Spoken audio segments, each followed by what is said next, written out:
Hello, everyone. I want to talk about containers in a very specific situation.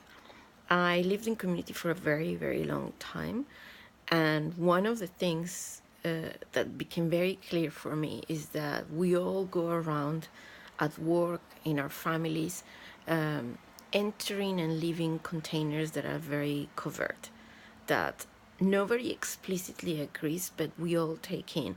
And in living in community, and especially because I live in a practitioner's house with the core of the house as practice, that was my speaker. The container had to be very overt.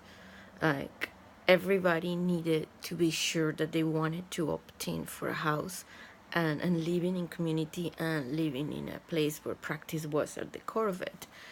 And it it made me very aware that a lot of the situations in which we suffer is because we refuse to address that.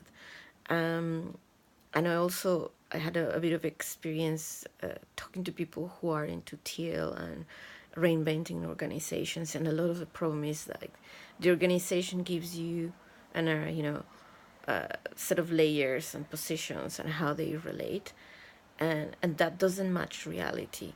Like, there are a lot of covert agreements that are never spoken and are meant to be understood, and I don't think that's wrong. I think that's just a lot more intense, in the sense that it requires you to feel and to understand those things under the radar.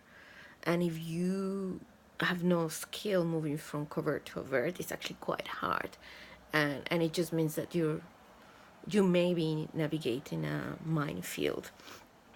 And yeah, so that's my observation. This is short and sweet.